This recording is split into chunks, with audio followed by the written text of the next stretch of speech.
para el neurodesarrollo, ¿no?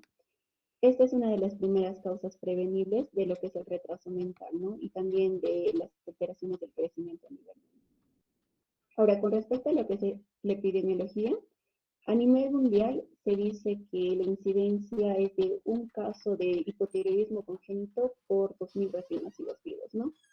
Y bueno, en el Perú se ha hecho un reporte para el año 2007 del Instituto Nacional Materno Perinatal, ¿no? Que reportan, ¿no? Que la incidencia es de un caso de hipotiroidismo congénito por 1.638 recién nacidos vivos, ¿no? Ahora, la proporción con respecto a lo que es el hipotiroidismo congénito es de 2 a 1, ¿no? Que es más frecuente en mujeres que en hombres. Con respecto a lo que es la etiología, tener en cuenta que acá va a haber dos grupos de etiologías, ¿no? Tenemos lo que es el hipotiroidismo primario, que es la causa más frecuente en general, y lo que es el hipotiroidismo transitorio, ¿no?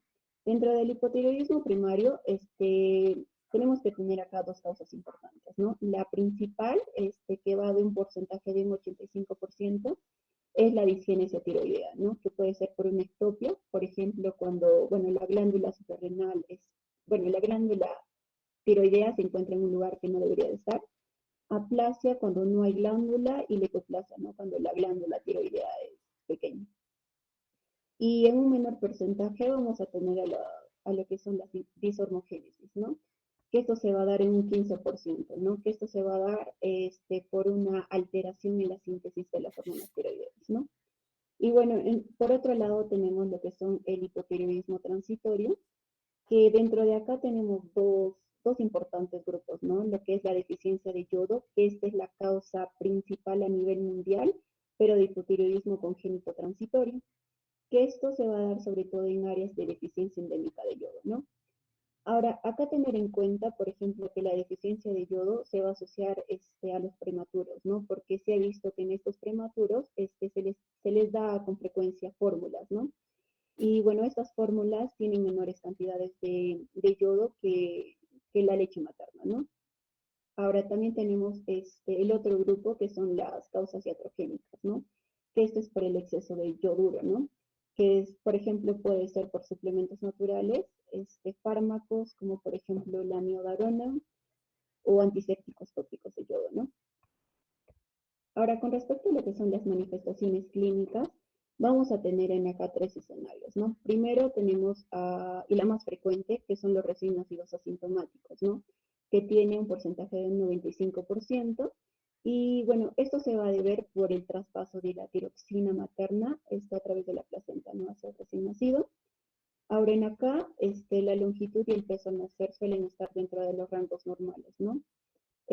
Pero el peso al nacer a menudo suele estar en un percentil relativamente más alto que la talla al nacer, ¿no? La circunferencia de la cabeza también puede estar aumentada y la epífisis de la rodilla a menudo carece de calcificaciones, ¿no? Esto sobre todo en pacientes varones, ¿no? A diferencia de las mujeres, que es menos frecuente. Ahora tenemos el segundo escenario, que es en los recién nacidos sintomáticos, ¿no? Que esto sobre todo se va a deber porque, bueno, por diferentes circunstancias que no se le hizo el tamizaje neonatal o también en regiones que carecen de programas de detección, ¿no? Por ejemplo, es característico, ¿no? Que esos recién nacidos puedan tener, por ejemplo, letargo, llanto ronco, problemas en la alimentación, ¿no? Se necesita a los recién nacidos que se les despierte para amamantarlos. Pueden tener, por ejemplo, estreñimiento, facies mixedematosa, ¿no? Que es una fascia hinchada, una fascia tosca, ¿no? Pueden presentar, por ejemplo, macroglosia, hernia umbilical, las fontanelas que tienden a estar más grandes, ¿no? Sobre todo la posterior tiende a estar más grande, puede tener hipotonía, piel seca, hipotermia y también ictericia prolongada, ¿no? Que esa ictericia prolongada es a predominio de la bilirrubina indirecta, ¿no? Ahora, estas manifestaciones clínicas también se pueden asociar a lo que es un bocio, ¿no? Siempre y cuando la causa sea por una dishormogénesis, ¿no? Una alteración en la síntesis de las hormonas tiroideas. Ahora también se pueden asociar a lo que son los nódulos subcutáneos palpables, ¿no? Siempre y cuando la causa sea un pseudohipoparatiroidismo. Y en el tercer escenario tenemos lo que son, o bueno, las manifestaciones clínicas que se van a asociar a lo que son las malformaciones congénitas, ¿no? Y bueno, dentro de ellas tenemos lo que son malformaciones a nivel del corazón, a nivel de los riñones, el sistema urinario, el tracto gastrointestinal y el esqueleto, ¿no? Se ha visto, por ejemplo, que un estudio de 1.420 recién nacidos con diagnóstico de hipotiroidismo congénito, la incidencia de las malformaciones congénitas a nivel cardíaco es 4 veces mayor, ¿no? A diferencia, por ejemplo, de lo que es el riñón y el tracto gastrointestinal. Ahora, tocando un poco más de lo que es la hiperplasia suprarrenal congénita, esto también es una enfermedad congénita, ¿no? Y bueno, causada por una deficiencia enzimática de la 21 hidroxilasa. Esta enzima es importante, ¿no? Porque nos va a causar una alteración en la síntesis de los esteroides de la corteza suprarrenal, ¿no? Ahora, esta hiperplasia suprarrenal congénita nos puede ocasionar alteraciones en el desarrollo de los genitales externos, nos puede llevar también a una muerte neonatal temprana, ¿no? Y también desequilibrios hidroelectrolíticos y shock, siempre y cuando se manifieste como una crisis suprarrenal, ¿no? Ahora, con respecto a lo que es la epidemiología, de 6.5 millones de recién nacidos que fueron examinados, ¿no? A nivel de todo el mundo, la prevalencia general es aproximadamente de un caso por 15.000 recién nacidos vivos, ¿no? Ahora, con respecto a lo que es la clasificación, bueno, hoy en día esta hiperplasia suprarrenal está clasificada, ¿no? Como una hiperplasia suprarrenal clásica y no clásica, ¿no? La clásica es la que se va a diagnosticar en el tamizaje neonatal, ¿no? A diferencia de la no clásica. Ahora, dentro de esta clásica, también se subdivide en dos, ¿no? Lo que es la perdedora de sal, que esta es la más grave, ¿no? Que con mayor frecuencia se puede asociar a delecciones o a mutaciones, ¿no? Ahora, en esta perdedora de sal no va a haber actividad enzimática, ¿no? Y bueno, también tenemos lo que es la simple viralizante, que está asociado a un 25% de los pacientes, ¿no? Que van a presentar esta deficiencia de la 21 hidroxilasa de la forma clásica, ¿no?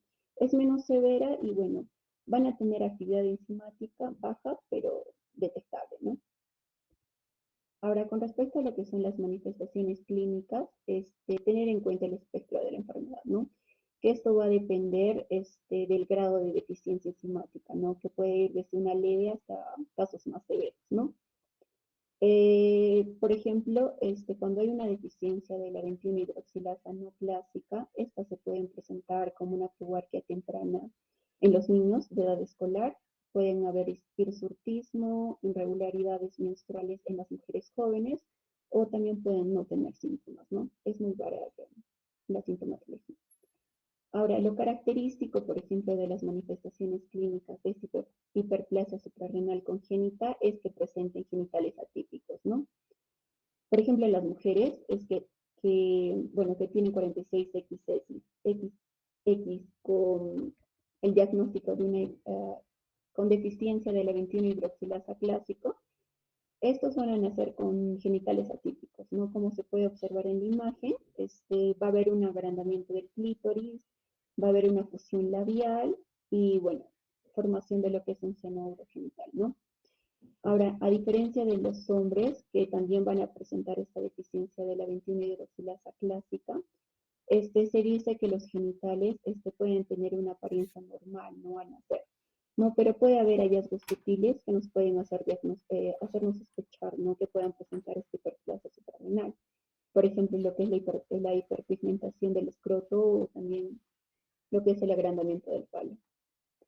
Ahora, si no se hace un diagnóstico mediante el cribado neonatal, la clínica, por ejemplo, va a aparecer a partir del segundo año hasta los 4 años, ¿no? Esto con las manifestaciones de pubarquia precoz, crecimiento acelerado y olor corporal adulto, ¿no? Ahora, en los varones con la forma perdedora de sal, que no se van a identificar también mediante este cribado neonatal, se van a presentar con retraso del crecimiento, deshidratación, pueden tener hiponatremia, hiperpotasemia, y estas manifestaciones se van a presentar entre el 7.º día hasta el 14.º día de vida, ¿no? Ahora, una de las maneras también en que se pueda presentar esta hiperplasia suprarrenal congénita, siempre y cuando no hayan tenido un diagnóstico y un tratamiento oportuno, es mediante una crisis suprarrenal, ¿no? Que esta se puede manifestar por vómitos, diarrea, pueden tener hipotensión e incluso llegar hasta el shock hipovolémico, ¿no? Y estas manifestaciones se pueden presentar entre el 10º hasta el 20º día de edad, ¿no? Ahora, en esta crisis suprarrenal es importante, ¿no? Los hallazgos en el laboratorio que nos puedan hacer sospechar esta crisis suprarrenal, ¿no? Por ejemplo, pueden tener hiperpotasemia, hiponatremia, acidosis metabólica y también hipoglicemia, ¿no? Ahora, en los niños, en los cuales, por ejemplo, tengan una deficiencia de la 21 hidroxilasa, estos niños tienen mayores riesgos de que la edad ósea sea avanzada, ¿no? Que tengan una pubertad temprana y el cierre epifisiario sea temprano, ¿no? Ahora, cuando el diagnóstico es tardío en estos niños, van a presentar lo que son signos de exceso de andrógenos, ¿no? Como por ejemplo el vello púbico va a estar a una temprana edad, va a haber aceleraciones del crecimiento con una edad ósea avanzada, la aparición temprana del olor corporal adulto, ¿no? Incluso lo que es el acné. Ahora, tocando lo que es la tercera enfermedad metabólica, es lo que es la fibrosis quística, ¿no?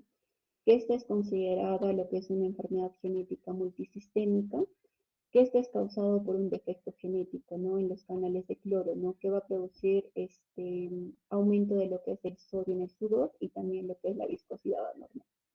Esto nosotros lo podríamos observar en las secreciones de los aparatos respiratorios y digestivos, ¿no? Ahora, con respecto a lo que es la epidemiología, como se puede observar en la imagen, es un gráfico de los diagnósticos de fibrosis quística por tamizaje neonatal, ¿no? A partir de 1998 hasta el 2018, ¿no? Se puede observar que ha habido un incremento, ¿no? Un incremento, para el 2018, por ejemplo, hay un 61.5% del total de nuevos casos, ¿no? Con fibrosis quística, ¿no? Y de estos casos, el 86.6% de los diagnósticos fueron en menores de 6 meses, ¿no? Mediante el tamizaje neonatal. Ahora, con respecto a lo que son las manifestaciones clínicas, se dice que es una enfermedad multisistémica, ¿no? Y dentro de los órganos con frecuencia que van a ser afectados frecuentemente está el aparato respiratorio, el gastrointestinal y el genitourinario, ¿no? Pero en el recién nacido, las manifestaciones más frecuentes que se van a presentar son a nivel gastrointestinal, ¿no? Pueden tener, por ejemplo, una insuficiencia pancreática, que esto se puede manifestar, por ejemplo, con esteatorrea, heces voluminosos, malolientes, ¿no? Es característico también lo que es el hilio meconial, la anemia y también lo que es la ictericia neonatal prolongada, ¿no? Ahora, también pueden haber, a lo largo de la niñez, también pueden haber manifestaciones respiratorias, ¿no? Por ejemplo, pueden tener signos de tos crónica productiva, pueden haber afectación de los senos paranasales, causando sinusitis, pueden tener también pólipos nasales. Es frecuente también las infecciones, ¿no? Sobre todo por la pseudomonas aeruginosa, ¿no? Entre otros. Y bueno, las afectaciones a nivel genitourinario, puede haber ausencia bilateral de los conductos deferentes, ¿no? En los varones, por ejemplo, pueden causar lo que es una infertilidad y en las mujeres puede haber una reducción de la fertilidad también, ¿no? Ahora, con respecto a lo que es la fenilcetonuria, esta es una enfermedad también causada por un defecto congénito en lo que es el metabolismo del aminoácido fenilalanina, ¿no?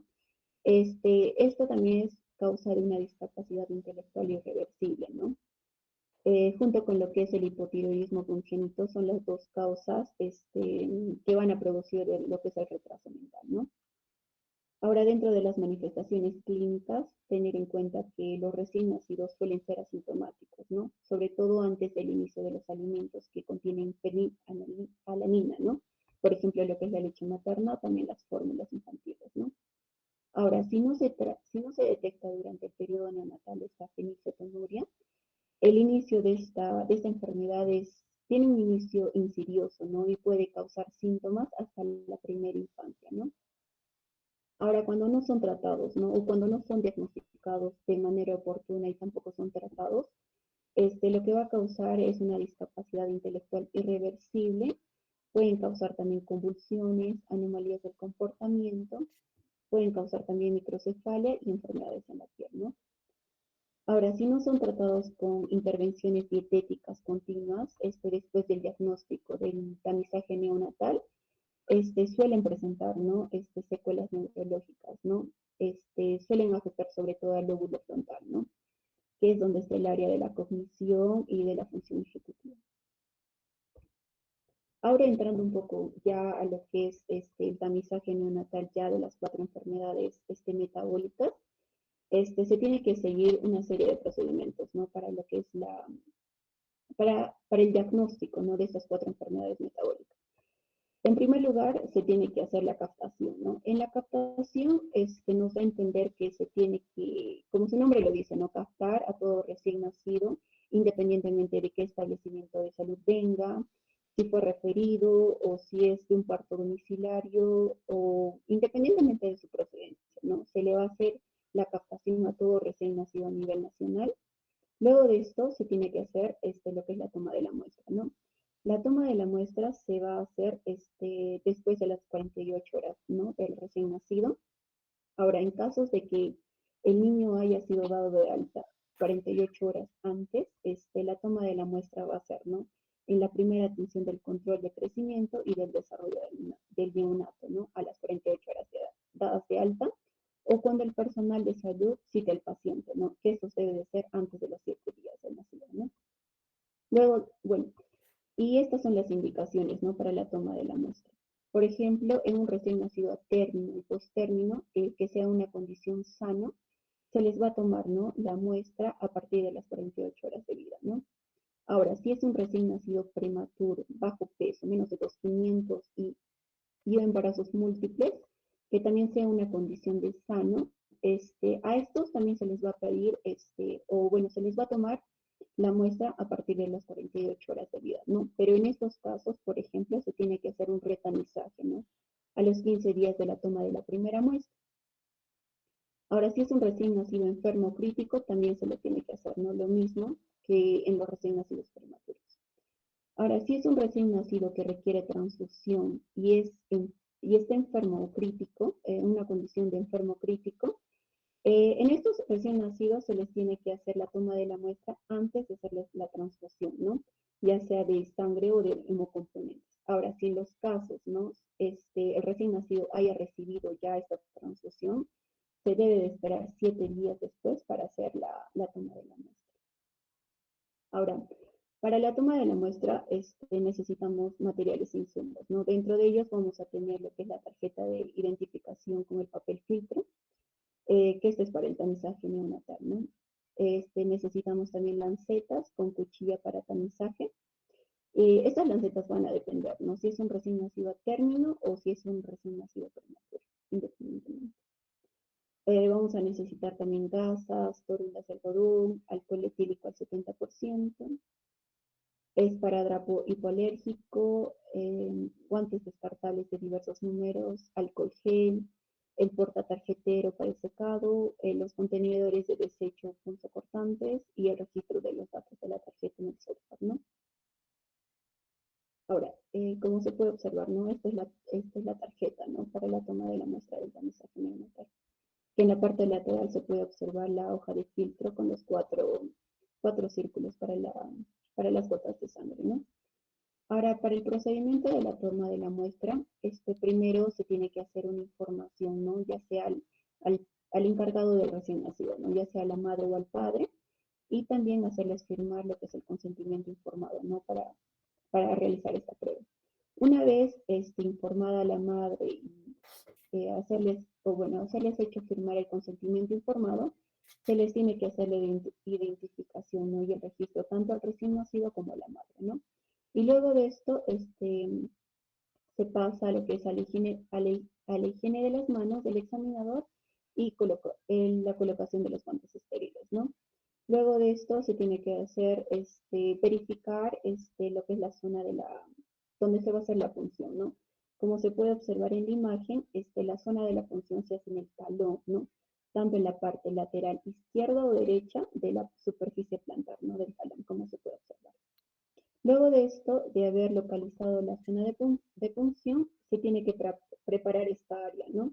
Se va a preparar calentando de 3 a 5 minutos, ¿no? Tener en cuenta que no se debe de causar, ¿no? Al momento de calentar no se debe de causar daño, ¿no? Una vez preparado el área, se tiene que realizar lo que es la asepsia, ¿no? De la zona de punción con el alcohol al 70. Ahora, el esquema de Blumenfeld nos da los pasos, ¿no? Para la toma de la muestra también. Que primero nos indica que se tiene que hacer la punción del talón, que esta punción del talón tiene que ser con una lanceta a una dirección que tiene que ser perpendicular a la superficie del pie, ¿no? Ahora, una vez que se pueda visualizar la primera gota, esa primera gota se tiene que eliminarla, ¿no? Ya sea con una gasa o un algodón seco, ¿no?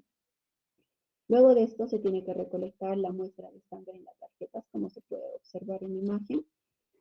Y para recolectar esta sangre, lo que tenemos que hacer es rodear, bueno, el examinador tiene que rodear este talón con la mano, ¿no? Punzar la zona seleccionada, como ya lo dijimos, en la porción más lateral de la superficie plantar del talón y descargar suavemente una gota en cada círculo, ¿no? En cada círculo del papel filtro. Ahora, la gota de sangre debe caer en el centro del círculo indicado sin que se junte con otra gota, ¿no? O sin que salga del círculo ya establecido, ¿no? También se tiene que verificar que se tenga que impregnar el papel filtro, ¿no? En ambas caras, cuidar el papel filtro no toque el pie del niño y realizar finalmente lo que es la hemostasia de la zona de punción, ¿no? Se tiene que presionar con un algodón limpio y seco. Ahora, para la punción, ya lo dijimos, ¿no? Se tiene que hacer en la porción más lateral de la superficie plantar del talón, que esta no debe de exceder más de 2.4 milímetros de profundidad, ¿no? Sobre todo esto para no lesionar lo que es el hueso, ¿no? Ahora, no se debe hacer esta punción en la curvatura posterior del talón, ¿no? Para evitar lo que son las lesiones en el hueso.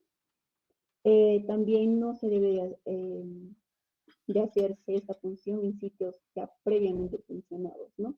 Sobre todo esto para evitar este riesgo de infecciones, ¿no? Y finalmente el procedimiento, una vez finalizado el procedimiento, la muestra se tiene que hacer un secado, ¿no? Como se puede observar acá, el siguiente paso después de la toma de la muestra en el papel filtro, se tiene que hacer un secado, el almacenamiento y finalmente lo que es el envío de la muestra, ¿no? Para el secado, como se puede observar en la imagen, se tiene que colocar las tarjetas en una posición horizontal, ¿no? Estas tarjetas tienen que estar a una temperatura ambiente durante aproximadamente 4 horas, ¿no? Que tienen que estar protegidas bueno, de la luz solar, del húmedo y del polvo, ¿no? Ahora, también se tiene que colocar las tarjetas de manera que las muestras de sangre no entren en contacto unas con otras, ¿no? Los círculos de papel filtro en el que se colocan las gotas de sangre no deben de ser tocados en ningún momento del procedimiento, ¿no? Ahora, el papel filtro conteniendo las muestras de sangre tampoco deben de exponerse a otro tipo de sustancias, ¿no? Por lo contrario, se tiene que desechar la muestra y volver a pedir otra muestra, ¿no? Ahora, las muestras, una vez secadas, tienen que ser enviadas, ¿no? Para el envío se necesita un sobre impermeable, ¿no? Que no permite el paso de la humedad y del agua o también de otro líquido, ¿no? En un tiempo menor de 7 días. Una vez hecho, una vez enviada lo que es la muestra, bueno, ya primero hablando de lo que son las complicaciones, ¿no? De la toma de la muestra. Dentro de las complicaciones, tener en cuenta, ¿no? Que pueden haber infecciones de los tejidos circulantes, por ejemplo, puede haber celulitis o abscesos, ¿no? Que estos dos, sobre todo, es frecuente por una mala técnica en la antisepsia. Pueden haber osteomielitis o pericondritis, por ejemplo, cuando hay una lesión del hueso, ¿no? Por ejemplo, al momento de hacer una punción en un lugar inadecuado. También puede haber nódulos calcificados, que habitualmente estos suelen desaparecer, ¿no? Entre los 18 y 30 meses. Puede haber pérdida del tejido en el sitio de la punción, el dolor que es frecuente, pueden haber hematomas y también algunas complicaciones, ¿no? Sobre todo por una mala técnica en la recolección, ¿no? Por ejemplo, la hemólisis de la muestra. Ahora, continuando, por ejemplo, una vez ya hecho el secado, el almacenamiento y enviado la muestra al laboratorio, se tiene que hacer el registro y el envío de la muestra, ¿no? Se dice que todas las muestras que son recolectadas, ¿no? En el Cusco son enviadas a Lima para ser procesadas, ¿no? Por ejemplo, las muestras de Cusco se van a lo que es al Hospital Nacional Docente Madre Mía o San Bartolomé, ¿no? Ahora, si son las muestras, por ejemplo, de acá del seguro, estas se van para ser procesadas a lo que es al Hospital Edgardo Rebagliati y Martins, ¿no? Y tener en cuenta que por ejemplo, para el envío de la muestra es importante, ¿no? Que la ficha de registro de los tamizados estén con la lista de las muestras, que las tarjetas de papel filtro de cada recién nacido estén con todos los datos requeridos, ¿no? Y también con todos los datos llenados, también tienen que estar los datos de identificación del establecimiento de salud que, según la organización, ¿no? A la que pertenezca, ¿no? Y como ya lo dije, el envío tiene que ser en un tiempo menores a 7 días, ¿no? Según el calendario. Ahora, para el procesamiento de la muestra, antes, ¿no? Para el procesamiento de la muestra se tiene que hacer un control de calidad de la muestra, ¿no? En acá, nosotros vamos a catalogar a la muestra que se ha tomado como una muestra adecuada o válida o una muestra inadecuada o no válida, ¿no? Por ejemplo, una muestra adecuada válida es toda muestra que contenga la cantidad suficiente de sangre, ¿no? Que pueda llenar todo el círculo completo en el papel, ¿no? En el papel filtro, ¿no? Y que esté impregnado tanto en ambas caras, ¿no? Ahora, también puede ser catalogada como una prueba inválida o no válida, siempre y cuando, por ejemplo, en las imágenes inferiores, como podemos observar, pueden ser muestras diluidas por hemólisis, muestras coaguladas, muestras sobresaturadas, muestras insuficientes o también muestras sin secar, ¿no? Todas estas últimas muestras se les tiene que descartar, ¿no? Y en estos casos se les tiene que volver a pedir otra muestra, ¿no? Ahora, una vez hecho el control de calidad y procesada la muestra, se tiene que hacer finalmente lo que es el reporte de los resultados, ¿no? Y estos nos arrojan tres resultados, ¿no? En general nos arrojan tres resultados. Puede ser un resultado negativo, que se tiene que emitir el informe correspondiente. En el resultado indeterminado sospechoso, en estos casos se solicita una nueva muestra para verificación y también para la confirmación del resultado, ¿no? Y en casos de que salga un resultado positivo, se le tiene que volver a repetir la muestra en sangre del talón, ¿no? Ahora, en casos de que salga para hipotiroidismo congénito, se le tiene que pedir una muestra de sangre en un suero para dosar lo que es el TSH y T4 libre, ¿no? Y también T4 total, ¿no? Para su confirmación. Ahora, con respecto a lo que es el seguimiento de los casos indeterminados y sospechosos, como conclusión, para estos casos indeterminados y sospechosos se tiene que pedir otra muestra, ¿no? Independientemente de cómo haya salido la muestra, se tiene que volver a pedir otra muestra. Y nos dice, ¿no? Que la unidad evaluadora del tamizaje neonatal, del Centro de Procesamiento para el Tamizaje Neonatal respectivo, solicitará a través de un formato de notificación una segunda muestra de talón o sérica, ¿no? A la unidad local de la toma de muestra para el tamizaje neonatal, ¿no? Ahora, esta unidad evaluadora del tamizaje neonatal va a establecer, ¿no? El diagnóstico definitivo y también iniciará, ¿no? Lo que es el tratamiento de manera oportuna.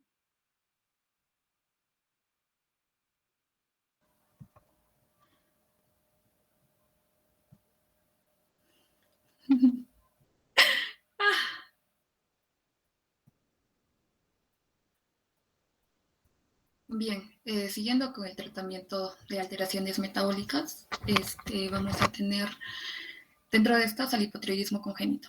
Es importante el tratamiento eh, eh, eh, de forma temprana de esta enfermedad porque de esta forma vamos a garantizar tanto el crecimiento normal del recién nacido y también vamos a garantizar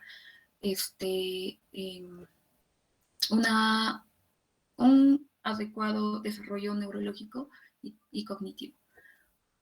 En cuanto en qué momento iniciar el hipotiroidismo congénito, vamos a ver que el resultado, bueno, va a depender del resultado del tamizaje, ¿no? En caso de que este esté en un rango sospechoso, es decir, en un valor de TSH mayor a 20 microgramos microunidades por mililitro, se tiene que iniciar el tratamiento, se van a pedir las pruebas confirmatorias, que en este caso va a ser el TSH y el T4 libre en suero, y no se tiene que esperar el resultado para iniciar el tratamiento. En caso de que el resultado del tamizaje tenga un valor indeterminado, es decir, los valores de TSH estén en un valor de 10 a 20 microunidades por mililitro, se tiene que tomar un segundo tamizaje y según el resultado de este segundo tamizaje se puede solicitar las pruebas confirmatorias y en caso de que estas estén alteradas se va a iniciar el tratamiento. En cuanto a las dosis para el hipotiroidismo congénito, vamos a ver que son básicamente de dos tipos, ¿no? La dosis inicial y la dosis de mantenimiento. En cuanto a la dosis inicial, va a tener una dosis de 10 a 15 microgramos por kilogramo al día. Esto en todos los recién nacidos, tanto a término como pretérmino, en caso de que el hipotiroidismo no se clasifique, pero en caso de que el hipotiroidismo sea clasificado como severo, es decir, que el T4 libre en suero sea menor a 0.4 nanogramos por decilitro, en este caso la dosis inicial va a ser de 12.5 a 15 microgramos por kilogramo al día. Y en caso de que tengan un diagnóstico de hipotiroidismo leve, se va a iniciar con una dosis de 8 a 10 microgramos por kilogramo al día. En cuanto a la dosis de mantenimiento, esta va a cambiar según la edad, ¿no? De 0 a los 3 meses se va a dar levotiroxina de 10 a 15 microgramos por kilogramo al día. En caso de 3 a 6 meses se le va a dar levotiroxina de 8 a 10 microgramos por kilogramo al día. Y en caso se encuentre entre los 6 a los 12 meses, se va a dar entre 6 a 8 microgramos por kilogramo al día. Hay que tener en cuenta que la forma de administración de la levotiroxina en estos casos va a ser de forma oral, se va a dar mediante las tabletas y vamos a tener diferentes tipos de presentación, ¿no? Vamos a tener de 25, de 37.5 y de 50 microgramos. Estas tabletas se van a triturar y se van a mezclar con leche materna, se pueden mezclar con fórmula que no sean de origen de la proteína de soya o con agua. Y esta se tiene que dar, como yo les había mencionado, de forma oral, en ayunas y al menos 30 minutos antes del primer alimento. Y esto es importante porque se ha visto que va a haber una menor absorción a nivel intestinal de la levotiroxina en caso de que se administre con alimentos o con la leche de origen de soya. Y también se ha visto que no se puede administrar este medicamento con algunos fármacos, ¿no? Como el hidróxido de aluminio o como la simeticona, ya que estos también van a disminuir su absorción a nivel intestinal. Siguiente, por favor. Bien, en cuanto a la hiperplasia suprarrenal congénita, en esta enfermedad lo que se va a medir va a ser la 17-hidroxiprogesterona, y en caso de que su resultado, bueno, en el tamizaje neonatal sea sospechoso, se van a pedir las pruebas confirmatorias, que en este caso van a ser la 17-hidroxiprogesterona y también el cortisol en suero, y además también se pueden pedir los electrolitos séricos, esto sobre todo para ver o no la presencia de una crisis adrenal. Entonces, para el tratamiento de la hiperplasia suprarrenal congénita, vamos a ver primero si se va a tener un diagnóstico de hiperplasia suprarrenal congénita clásica perdedora de sal o si es la clásica virilizante simple. Y también vamos a ver la edad y sobre todo si va a haber ausencia o presencia de la crisis adrenales. En caso de que no haya la presencia de algún tipo de crisis adrenal, se va a administrar en la etapa neonatal o en la etapa infantil que tengan diagnóstico de hiperplasia suprarrenal congénita predadora de sal, hidrocortisona de 10 a 20 miligramos por metro cuadrado al día, y el total de esta dosis se va a dividir en 3 a 4 veces al día. También se le va a administrar fluorhidrocortisona de 0.05 a 0.2 miligramos al día, y también el total de esta dosis se va a administrar en 3 veces al día, y también se le va a dar cloruro de sodio al 0,9% en una dosis de 17 a 34 miliequivalentes al día, y esta se va a administrar entre 3 a 8 veces al día. En caso de una hiperplasia suprarrenal congénita clásica virilizante simple, se le va a administrar hidrocortisona de 10 a 20 miligramos por metro cuadrado al día, y esto también se va a dividir en dosis, bueno, el total de la dosis se va a dividir 3 a 4 veces al día. Y bueno, también dependiendo, ¿no? Si se encuentra en una etapa preescolar, etapa escolar, se van a dar las dosis que podemos observar aquí.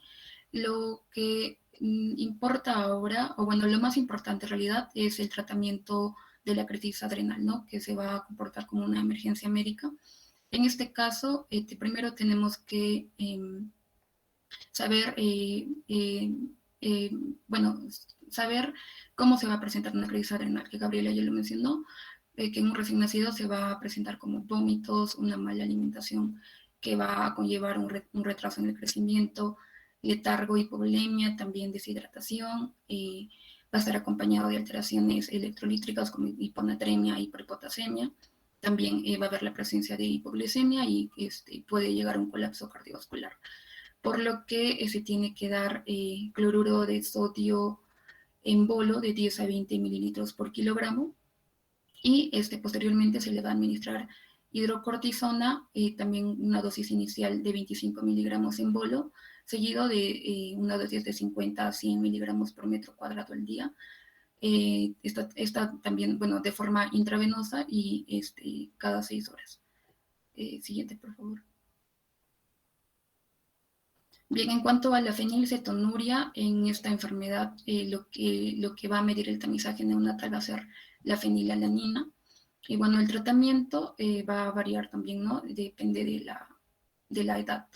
En caso de que, bueno, de la edad de 0 a 12 meses, en realidad va a ser un mismo tratamiento. Se le va a dar un sucedáneo de leche materna que sea libre de fenilalanina. Y esto según la indicación médica, ¿no? Viendo básicamente la edad del niño. Y bueno, en caso de que se trate de adolescentes y niños de cualquier edad con fenilcetonuria o con deficiencia de tetrahidrobiopterina, que va a ser un tipo de la fenilcetonuria, y que han mostrado responder a este tratamiento, se le va a dar, bueno, en caso de que sea fenilcetonuria por deficiencia de la tetrahidrobiopterina, se le va a administrar sapropterina a una dosis inicial de 10 miligramos por kilogramo por vía oral, máximo un mes. El mantenimiento se va a dar de 5 a 20 miligramos por kilogramo al día por vía oral, y esto va a variar en función de los niveles de fenilalanina. En cuanto, bueno, en aquellos niños que sean mayor a un año y que tengan la fenilcetonuria, también se les va a administrar suplementos nutricionales, ¿no? Estos también según la indicación médica. Y hay que tener en cuenta aquí que van a haber algunos alimentos que van a estar contraindicados, sobre todo aquellos que van a tener alto contenido de proteínas. Siguiente, por favor. Bien, en cuanto a la fibrosis quística, en este caso se va a medir, bueno, dentro del tamizaje neonatal, lo que es la tirosina inmunoreactiva, que se puede medir 2 veces o combinada con un examen a nivel del ADN, ¿no? Esto es para la fibrosis quística. En caso de que haya alguna sospecha, se puede pedir una prueba de confirmación, que en este caso sería la prueba de cloruro en el sudor. Y bueno, el tratamiento también va a variar según la edad y según si haya compromiso respiratorio o no.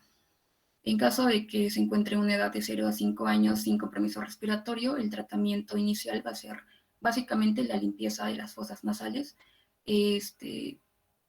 tomando las medidas de bioseguridad, ¿no? Adecuadas. Se puede administrar cloruro de sodio al 0,9% mediante gotas nasales a demanda, o cloruro de sodio al 3% mediante instalaciones en las fosas nasales si es que va a haber la presencia de una congestión marcada. En caso de que el niño tenga menos de 5 años y que tenga compromiso respiratorio, el tratamiento inicial van a ser las nebulizaciones con suero salino, esto cada 12 horas y según necesidad. Y también esto según haya o no compromiso con una infección viral intercurrente. También se le puede administrar nebulizaciones con solución hipertónica al 3% cada 12 horas y según la necesidad. Y bueno, la profilaxis en este tipo de compromiso, en caso de que no haya compromiso respiratorio y sean menor a los 5 años, no se va a recomendar que se le instaure un tratamiento profiláctico para las infecciones bacterianas. En cuanto al tratamiento de erradicación con antibióticos endovenosos, orales y nebulizaciones, haya o no presencia de pseudomonas, se le va a iniciar, se le va a dar el tratamiento con antibióticos nebulizados, gentamicina, una ampolla de 80 miligramos por ampolla, y la dosis va a ser de una ampolla cada 12 horas por 10 a 14 días. En cuanto a la micacina, que van a venir en presentaciones de ampollas de 100 miligramos por ampolla, en este caso se le va a dar una ampolla cada 12 horas por 10 a 14 días. La colistina de 80 miligramos por ampolla se le va a dar cada 12 horas por semana y esta se le va a dar asociada con ciprofloxacino de 10 miligramos por kilogramo cada 8 horas y también se le puede dar la tobramicina 300 miligramos por ampolla cada 12 horas o cada 24 horas por 4 semanas y esta de forma intermensual. En caso de que el niño tenga más de 5 años y tenga compromiso pulmonar y hayan infecciones recurrentes y un BEF uno menor al 60%, se le va a administrar la alfa-dornasa de 2.500 unidades internacionales por cada 2.5 mililitros. La dosis en este caso va a ser una dosis cada 24 horas por 4 semanas y tiene que tener un control espirométrico, ¿no? En cuanto a la fibrosis quística que tenga también compromiso pancreático en la edad que sea, se le va a dar enzimas pancreáticas y vitaminas liposolubles, la A, la E y la K. En cuanto a las enzimas pancreáticas, si los en lactantes se va a dar una dosis de 2.000 a 4.000 mililitros de lipasa por cada 120 mililitros de fórmula o toma de pecho. En niños menores de 4 años se le va a dar 1.000 unidades de lipasa por kilogramo por toma. En niños mayores de 4 y adultos se le van a dar 500 unidades de lipasa por kilogramo por toma hasta un máximo de 2.500. Y bueno, las vitaminas liposolubles que generalmente se van a recomendar en la edad pediátrica. Siguiente, por favor. En cuanto al, bueno, eso en cuanto a las enfermedades, ¿no? De origen metabólico. Ahora vamos a hablar de dos enfermedades que aún faltan, que es la hipoacusia congénita y la catarata congénita. En cuanto al tamizaje neonatal de la hipoacusia congénita, bueno, hablando de la hipoacusia congénita propiamente dicha, vamos a definirla como una disminución o pérdida de la capacidad auditiva con la que se va a nacer. En otras bibliografías también se va a definir como una disminución o pérdida de la capacidad auditiva que se va a presentar hasta los 3 meses de vida. Y bueno, es importante tener un diagnóstico precoz porque en caso de que se alargue el diagnóstico, va a traer consigo alteraciones en el lenguaje, en la comunicación y en el aprendizaje. En cuanto a la epidemiología, vamos a ver que la hipoacusia congénita en comparación con las enfermedades metabólicas que ya hemos mencionado va a ser mucho más frecuente. Y esta hipoacusia va a estar presente en niños hasta en 200 veces más hasta en 200 veces más que la fenilcetonuria y va a ser 3.5 veces más frecuente que el hipotiroidismo congénito.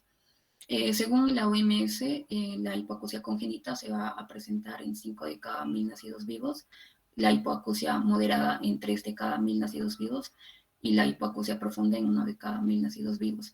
Y bueno, en otra bibliografía también se asemejan los datos, que la hipoacusia congénita bilateral severa o profunda se van a presentar, se va a presentar de 1 a 2 por cada 1.000 nacidos vivos y esta cifra va a ser 10 veces superior en las poblaciones con factores de riesgo, que vamos a verlo en la siguiente diapositiva.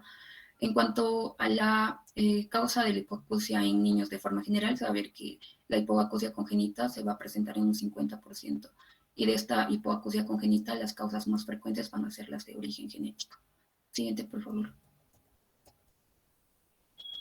Bien, en cuanto a la gravedad, que esto se va a clasificar según la Academia Americana de Pediatría, vamos a ver, ¿no?, diferentes tipos. La que va a tener, bueno, dentro de en la que no va a haber pérdida auditiva, que va a ser entre los menos 10 a los 15 decibeles, una hipoacusia ligera de 16 a 25 decibeles, una hipoacusia suave de 26 a 40 decibeles, la moderada de 41 a 55, la moderadamente severa de 56 a 70, la grave de 71 a 90, y aquí va a diferir con la clasificación de la OMS, que va a ser de 61 a 80 decibeles, la profunda mayor a 91 decibeles y según la OMS mayor a 80 decibeles. Teniendo en cuenta esta clasificación, básicamente el tamizaje neonatal para la hipoacusia congénita se va a diagnosticar, por así decirlo, desde una hipoacusia suave, ¿no? Porque las pruebas que se van a realizar van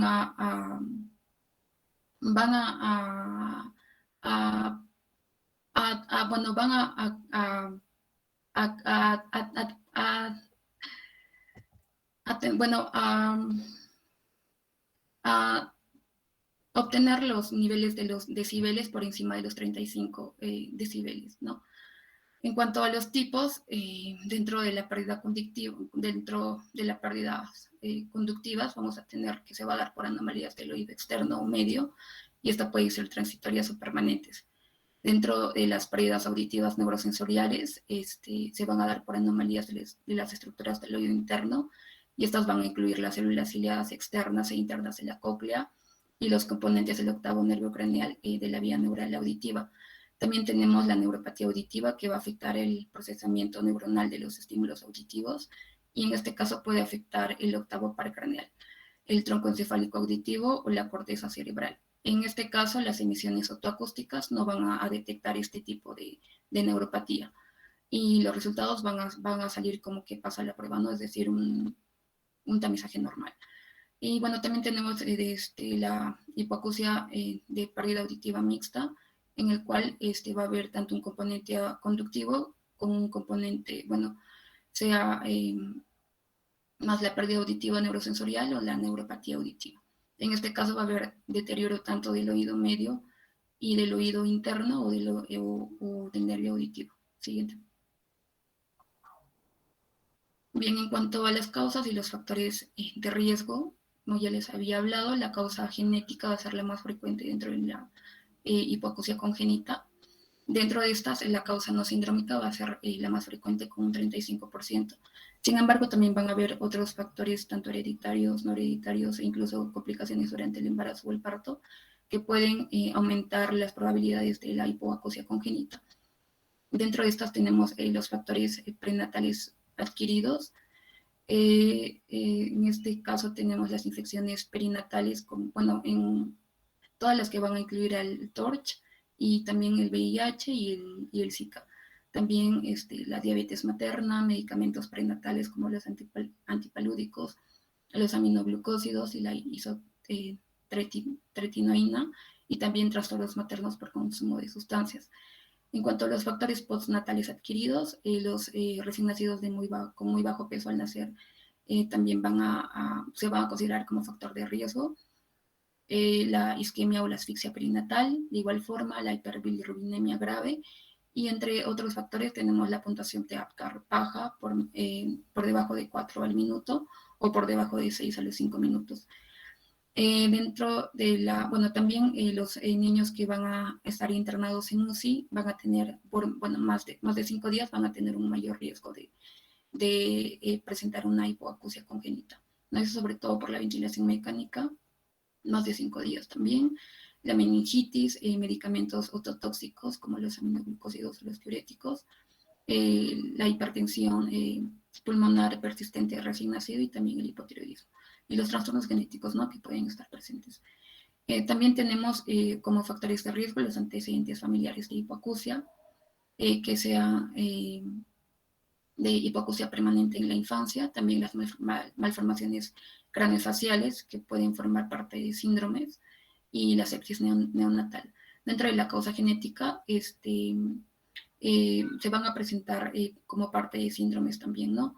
Y hay como 200 síndromes que pueden estar asociados a hipoacusia congénita, dentro de los cuales podemos observar al síndrome de Apert, al síndrome de Cruzon, al síndrome de Turner y el síndrome de Marfan, que van a tener características propias, ¿no? de cada síndrome, y lo que nos podría ayudar también a ver la probabilidad de una hipoacusia en recién nacidos que tengan este tipo de síndromes.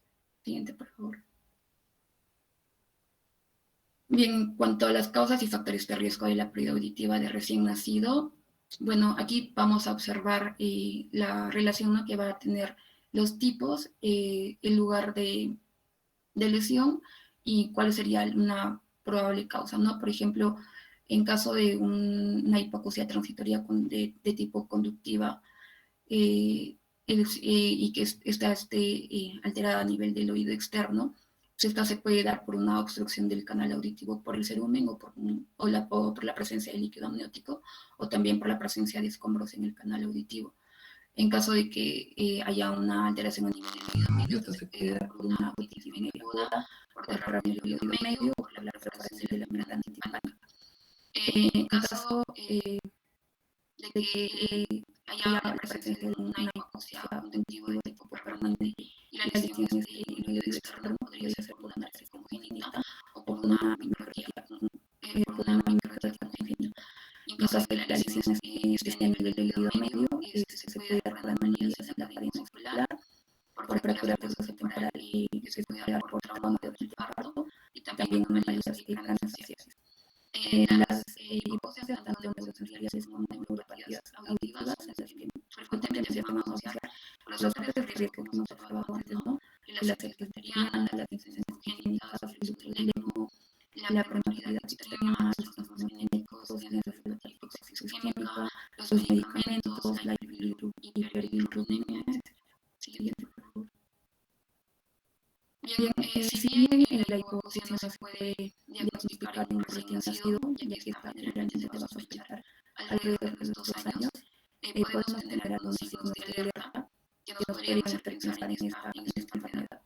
En una edad de los 0 a los 3 meses, generalmente los signos de alerta que nos deberían llamar son que los niños se sobresalten, ¿no?, al oír los sonidos fuertes, que no se tranquilicen cuando oigan la voz de la madre, que no reaccionen al sonido de una camilla, que no se despierten o se agiten cuando estén ruidosos y se produzca un ruido fuerte cerca de él, o cuando emitan sonidos monótonos relacionados con el hambre o con el sueño. Siguiente, por favor. Bien, en cuanto al tamizaje propiamente dicho de la hipoacusia congénita, las indicaciones, igual que en todo el tamizaje que hemos seguido viendo desde el inicio, se va a dar en todo recién nacido. Y bueno, la aplicación de la prueba del tamizaje neonatal auditivo, en este caso se van a usar 2 pruebas. Y bueno, para la elección de estas pruebas tienen que ser pruebas efectivas y se van a definir como pruebas efectivas cuando van a ver que haya una pérdida auditiva mayor o igual a 35 decibeles en el mejor oído, y además sean confiables en bebés menores iguales a 3 meses de edad. La primera prueba que tenemos es la prueba de emisión acústica. Bueno, se va a realizar entre las 24 horas y 48 horas, máximo en el primer mes. En este caso va a medir la presencia o ausencia de las ondas generadas por las células nerviosas externas, el nivel de la copia del oído interno en respuesta a los estímulos sonoros. En este caso, el procedimiento va a consistir en tener al recién nacido en un ambiente silencioso, procurando que el recién nacido esté tranquilo y de ser posible dormido, pero no es necesario la sedación para realizar este tipo de prueba. Se va a poner este aparato en el canal auditivo externo. Este aparato va a emitir sonidos de bajo nivel, van a llegar a la cóclea va a estimular, bueno, va a emitir las emisiones acústicas propiamente dichas, y estas van a ser captadas por el aparato que va a evaluar, ¿no? Y bueno, la sensibilidad de esta prueba va a ser del 95% y la especificidad del 85%. Y los resultados en este caso se van a emitir como pase la prueba o no pase la prueba. En caso de que no pase la prueba, se va a realizar una segunda prueba también con emisión autoacústica a los 30 días o máximo a los 3 meses de edad. Otra prueba que también se puede realizar, pero usted ya es mediante, bueno, cuando se haga el seguimiento a aquellas personas que hayan pasado la prueba, se va a realizar la prueba de los potenciales evacuados, auditivos, automatizados, que va a tener una sensibilidad y especificidad mucho más alta, ¿no? Dentro de la sensibilidad va a ser del 97 al 100% y la especificidad del 86 al 96%. Esta prueba va a medir la suma de los potenciales de acción desde el octavo paracranial hasta el cónyulo inferior del cerebro en respuesta a un estímulo eléctrico. Y en este caso va a detectar la pérdida auditiva neurosensorial o neuropatía auditiva. Siguiente, por favor. Y aquí tenemos el programa que bueno, se va a realizar la prueba de autoemisión en todo recién nacido. En la primera prueba se va a realizar entre las 24 horas y las 48 horas y máximo el primer mes de vida. En caso de que no pase el examen, se va a realizar una segunda autoemisión hasta el tercer mes de vida. En caso de que no pase el examen, se va a realizar una interconsulta o reunión para ver la probable causa de la hipoxia congénita. En caso de que en la primera autoemisión pase el examen, se va a ver si hay factores de riesgo o no. En caso de que no haya, se le va a dar de alta. Y en caso de que sí haya, se le va a realizar una revisión bilateral con los potenciales evocados auditivos. En caso de que estas sean no sean normales, se va a realizar igual una interconsulta otorrino. Y en caso de que estas sean normales, se va a dar de alta. Siguiente, por favor. Bien, y cuando tenemos la última enfermedad que se va a ver en el metanizaje neonatal, que va a ser la catarata congénita. Bueno, la catarata congénita se va a definir como la opacidad cristalina presente en el fluido neonatal, que puede ser unilateral o bilateral.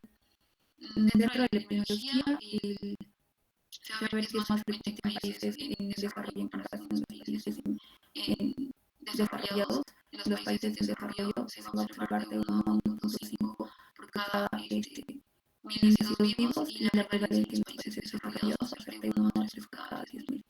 En cuanto a las causas, tenemos que un tercio de estas causas va a ser de origen hereditario, un tercio van a estar asociadas a las enfermedades sistémicas y un tercio van a ser idiopáticas de placas.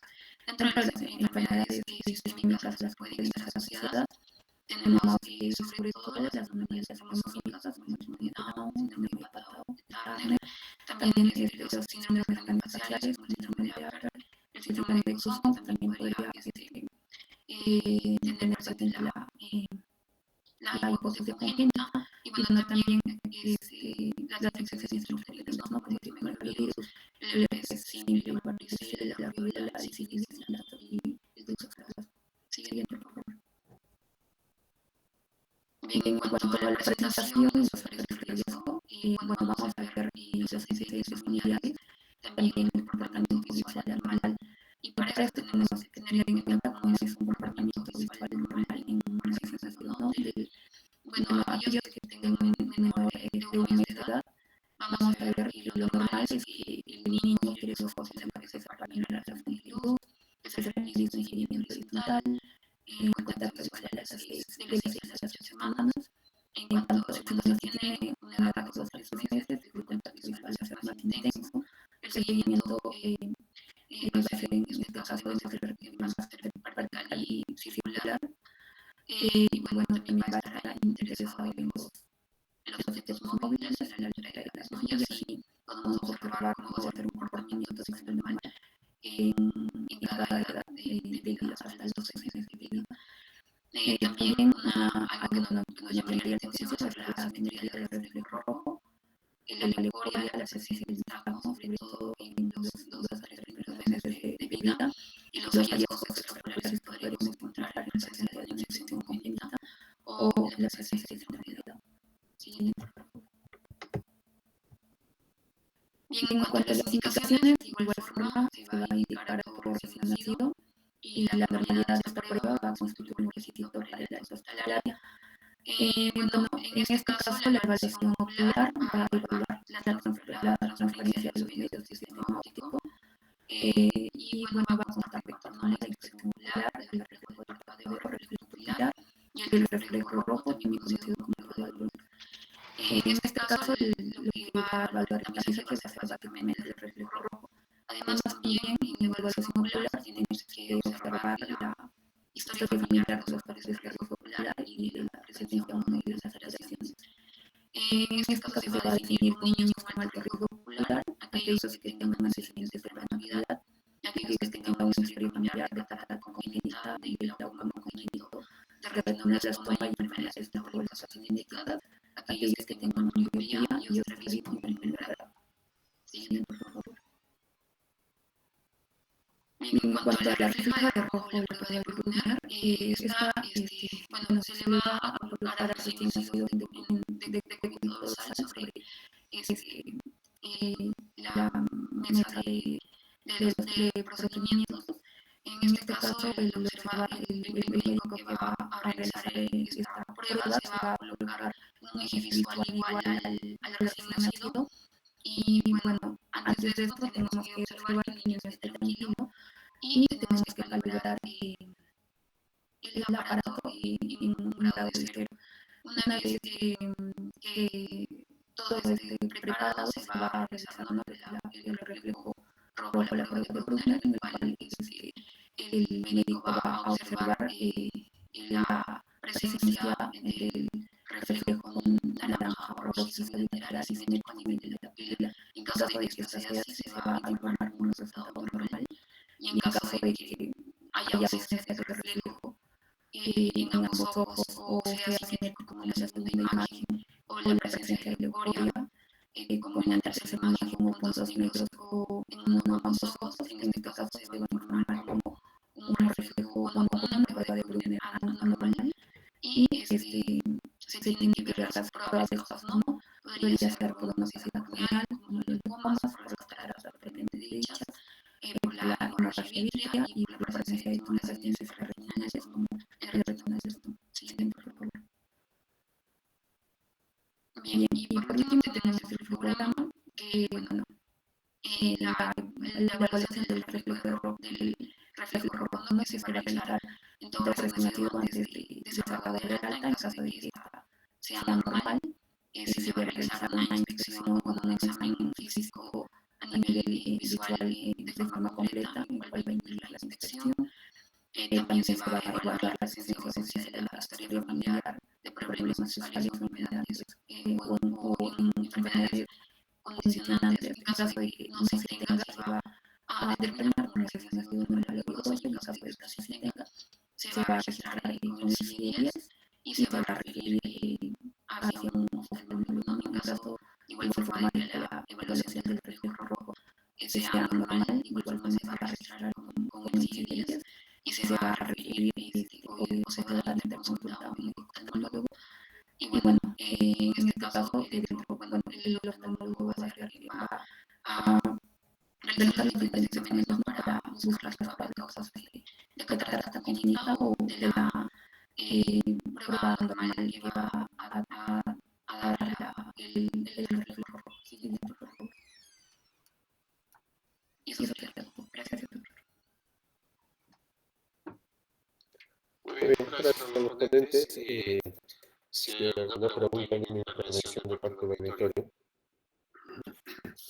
Mientras tener en consideración que el tamizaje neonatal es un procedimiento obligatorio que se hace en el Ministerio de Salud y en Estado, ¿no?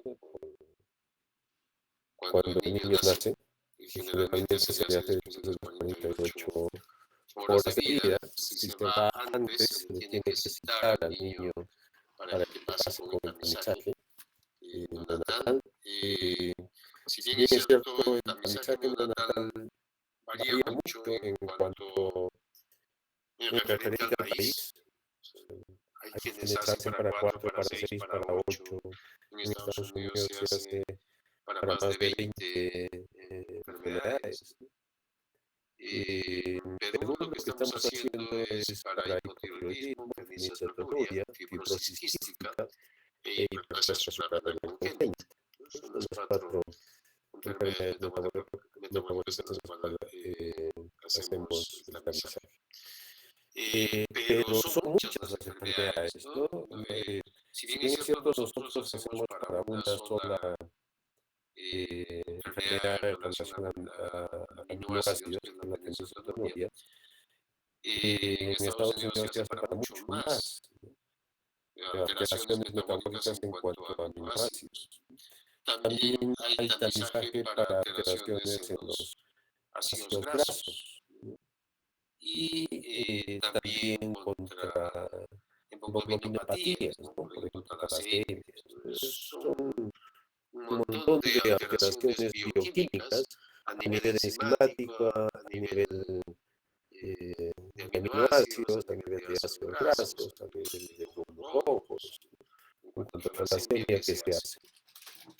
Entonces, tener en cuenta esas cuatro, las cuales nosotros sí todos los años vemos en el hospital y también tratamos, ¿no? Las diferencias de repente están en las formas. Por ejemplo, lo más común, ¿cuál es un hipotiroidismo? En eso no hay variación. Tratamos con tiroxina, levotiroxina. Y en caso de fibrosis quística, por ejemplo, ¿qué tratamiento podría haber? Eso va desarrollando conforme el niño desarrolla. No se presenta generalmente en el primer mes o es muy asintomático. Y después ya va a ser alteraciones de estas secreciones espesas que va a producir a nivel de pulmón, a nivel de páncreas sobre todo, ¿no?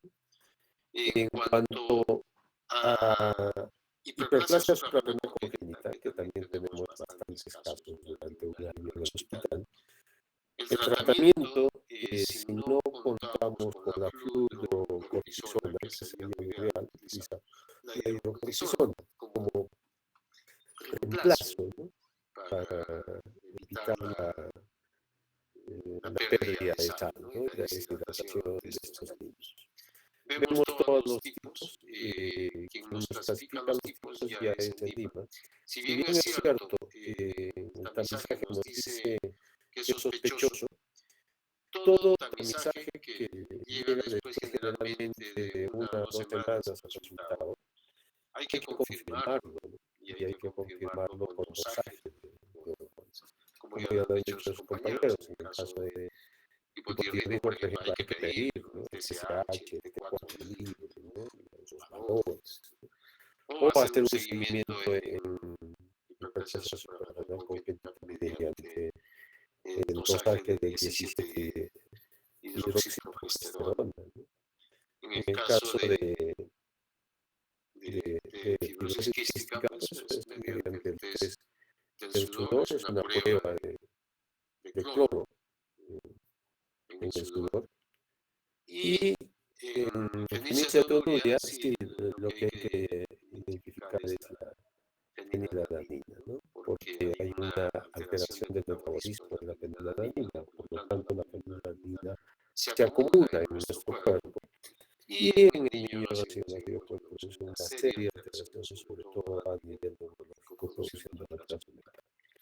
Entonces la importancia de estos tamizajes es eso, conocer al menos las que hacemos acá en Perú. Y en cuanto al tamizaje auditivo y oftalmológico, el auditivo no se está haciendo rutinariamente, sino selectivamente de riesgo, y igual que el oftalmológico, ¿no? A quienes estamos haciendo el tamizaje oftalmológico igual, ¿no? A los que prematuros sobre todo, ¿no? Para evitar la ceguera, que han recibido oxígeno que producen la neuropatía. Pero al momento del nacimiento sí lo que podemos hacer es y eso sí lo podemos hacer en todos los niños. Eso en el caso de ceguera congénita, ¿no? Pero las otras, los más peligrosos son los prematuritos que desarrollan pues alguna alteración visual durante la hospitalización por la toxicidad eléctrica. No sé si tienen alguna pregunta, alguna duda, chicos, para sus compañeras.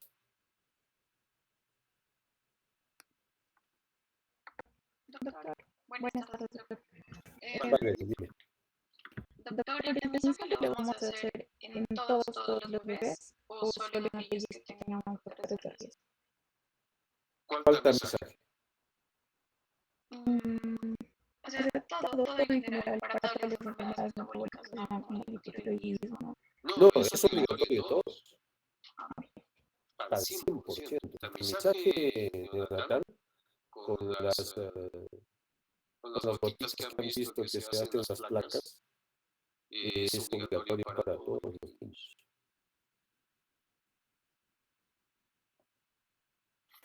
A nivel nacional. Hay una norma, ¿no es cierto? Hay una directiva del MINSA, en las cuales está con toda la forma de sacar, ¿no?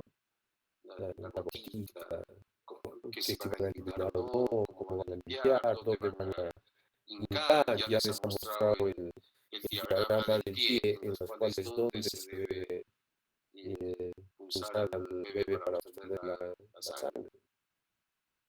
Hay toda una directiva, y es obligatorio. Eso es en todos sitios. Por eso es donde tienen que conocer esto. ¿Alguna pregunta más? ¿Alguna intervención? ¿Algún aporte? ¿Comentario?